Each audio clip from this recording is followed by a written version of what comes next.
तुलसी की महिमा सुनाऊंगा, क्योंकि तुलसी हमारे जीवन में हमारे साथ एकदम सटी हुई है और उसका हमको रोज काम पड़ता है, तो हम उसके साथ रहते हैं, इसलिए तुलसी जी की कुछ बातें आपको बताऊंगा। लिखा है, शंकर भगवान के मुख से ये तुलसी महिमा बताई गई पद्म पुराण में। लिखा है कि तुलसी का महात्म्य भर सुन लेने से जन्म मृत्यु के चक्कर से हम छूट जाते हैं। जन्म से लेकर मृत्यु तक पर्यंत जितने भी पाप हुए हों, केवल तुलसी महात्म्य सुनने से नष्ट हो जाते हैं। सुनिए, लिखा है, तुलसी का पत्ता, फूल, मूल, शाखा, छाल, तना और मिट्टी आदि सभी पावन है। तुलसी संभवम सर्वम पावनम मृत्तिकादिकम। जो तुलसी काष्ठ का चंदन श्री कृष्ण को अर्पण करता और उनके श्री विग्रह में भक्ति पूर्वक लगाता है, वो सदा श्री हरि के समीप रमण करता है। यही हरिचंदन है।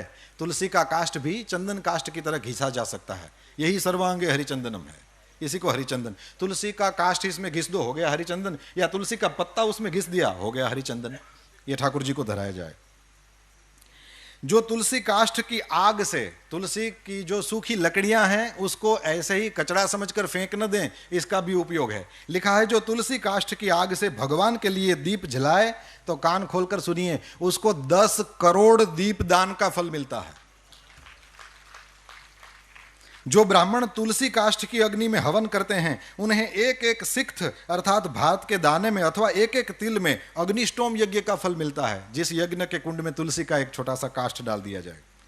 फिर लिखा है, तुलसी की लकड़ी की आंच से तैयार किए हुए नैवेद्य का थोड़ा सा भी अन्न भगवान केशव को अर्पण किया जाए तो वो मेरु के समान अन्नदान का फल देने वाला होता है। जो भगवान को तुलसी काष्ठ का धूप देता है, भगवान ने એટલે આપણે અગરબત્તી સળગાવીને મૂકી દેવાય ને, મેં ટ્રાય કરી લીધી બોલવું હતું એટલે, પણ બુઝાઈ જાય, એટલે આપણે ઘી કે કંઈક લગાડીને કદાચ કરીએ તો રહેશે। લખ્યું છે कि जो भगवान को तुलसी काष्ठ का धूप देता है, वह उसके फल स्वरूप 100 यज्ञानुष्ठान और 100 गौदान का फल प्राप्त करता है। केवल तुलसी काष्ठ का धूप, ये कचरा समझकर न फेंकें। आगे, जो मनुष्य अपने अंग में तुलसी की कीचड़ लगाकर श्री विष्णु का पूजन करता है, उसे एक ही दिन में 100 दिनों के पूजन का फल प्राप्त होता है। ये सब कुछ गीता प्रेस से प्रकाशित पद्म पुराण में आप दर्शन कर सकते हैं। लिखा है, तुलसी की जड़ की मिट्टी से स्नान करने से तीर्थ स्नान का फल मिलता है। जो तुलसी की नई मंजरी से भगवान की पूजा करता है, वो जब तक सूर्य चंद्र है तब तक वो पुण्य भोगता है। तुलसी द्वारा पूजित होकर भगवान श्री हरि भयंकर उत्पातों, रोगों तथा अनेक दुर्निमित्तों का भी नाश कर डालते हैं। फिर लिखा है, प्रतिदिन तुलसी दल से पूजा करेगा कोई व्यक्ति भगवान की, तो वह धनवान होता है। तुलसी की मूर्ति संपूर्ण सिद्धियों को प्रदान करने वाली है। फिर लिखा है, पार्वण श्राद्ध के अवसर पर श्रावण मास में तथा संक्रांति के दिन तुलसी का पौधा लगाना ये अत्यंत पुण्यदायी है। तुलसी की जड़ में ब्रह्मा जी रहते हैं, मध्य भाग में भगवान जनार्दन रहते हैं और मंजरी में रुद्रदेव का निवास है, इसलिए शायद मंजरी रुद्रदेव को चढ़ती है। जिस घर, गांव या वन में तुलसी का वृक्ष हो, वहां जगदीश्वर श्री विष्णु प्रसन्न चित्त होकर निवास करते हैं। उस घर में दरिद्रता नहीं होती, वहां दुख भय रोग नहीं ठहरते। जहां तुलसी की सुगंध लेकर हवा चलती है, वहां की 10 दिशाएं और 4 प्रकार के जीव पवित्र हो जाते हैं। जिस घर में तुलसी के मूल की मिट्टी हो, वहां संपूर्ण देवता तथा कल्याणमयी भगवान श्री हरि सर्वदा स्थित रहते हैं। विशेषतः, अब ये थोड़ा अनजान सा लगेगा, पर सुनेंगे तो बड़ा आनंद आएगा। लिखा है, विशेषतः शिव मंदिर में यदि तुलसी का वृक्ष लगाया जाए तो उसमें से जितने बीज तैयार होते हैं, मंजरी और मंजरी जब सूख जाए तो उसमें से बीज तैयार होते हैं, उसी को बो दें, आपको कहीं उसके पौधे लेने जाने की जरूरत नहीं। अपनी ही तुलसी से बार बार आप अपना तुलसी का पौधा नया कर लेंगे। तो मंजरियों को संभालना चाहिए, उससे वहीं फिर हमको, ये विदेशों में रहने वाले जब तुलसी संभालना चाहें तो उनके लिए बहुत अच्छा ये मंजरी वाला उपाय है। तो लिखा है कि शिव मंदिर में यदि तुलसी का वृक्ष लगाया जाए तो उसमें से जितने बीज तैयार होते हैं, फिर कान खोल के सुने, उतने ही युगों तक मनुष्य स्वर्गलोक में निवास करता है। भगवान के समीप पृथ्वी तल पर तुलसी लगाने से सदा वैकुंठ की प्राप्ति। तुलसी सर्वत्र पवित्र है और पुण्य तीर्थों में वो अधिक पावन मानी गई है। और फिर लिखा है कि तुलसी वृक्ष के बगीचे का दर्शन और स्पर्श कर लेने मात्र से भी ब्रह्म हत्या आदि पाप नष्ट हो जाते हैं। जिनका मृत शरीर, अब थोड़ी और्ध्वदेहिक बातें भी कर लें और फिर मैं पूरा करूंगा। लिखा है, जिनका मृत शरीर तुलसी काष्ठ की आग से जलाया जाता है, वे विष्णु लोक में जाते हैं। ये जब से मैंने पढ़ा है, मैं जहाँ भी पहुँचता हूँ, किसी की अर्थी वगैरह को देखता हूँ, अपने घर से तुलसी काष्ठ ले जाता हूँ या वहाँ कहीं खोज करके उसमें डाल देता हूँ। इसमें सबसे पहली मेरी दादी माँ थी।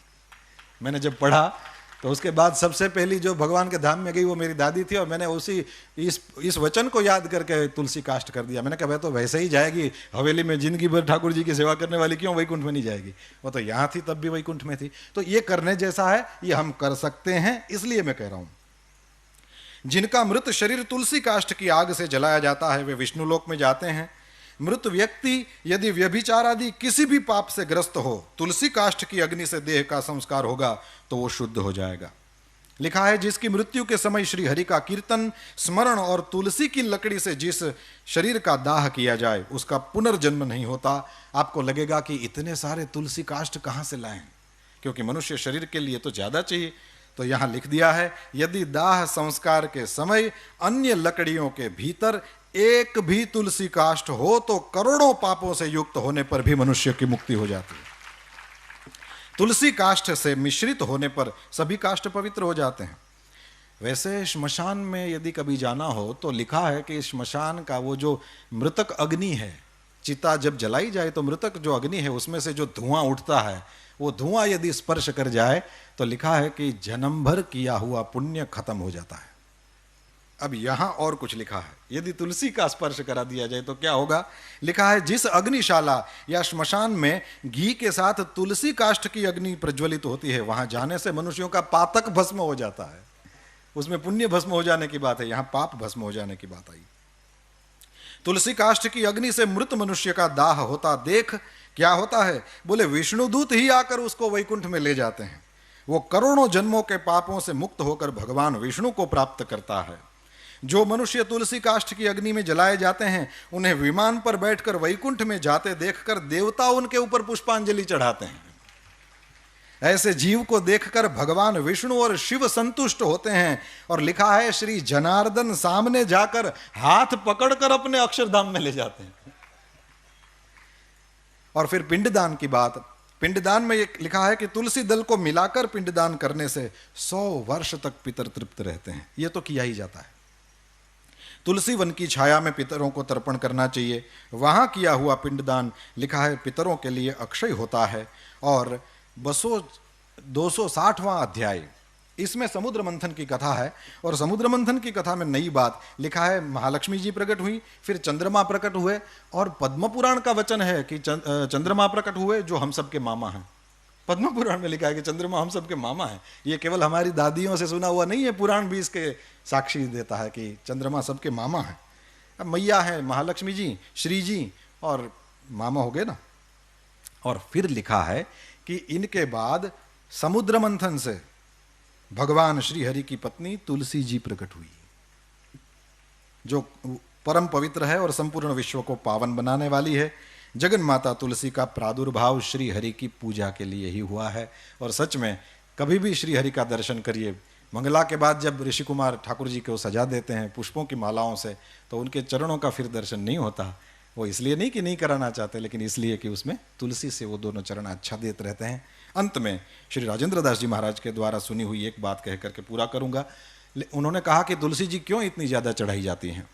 बोले इसलिए चढ़ाई जाती हैं कि तुलसी की जो मंजरी होती है, उस मंजरी में सफ़ेद छोटे छोटे फूल होते हैं, उसमें से कोई सुगंध आती है।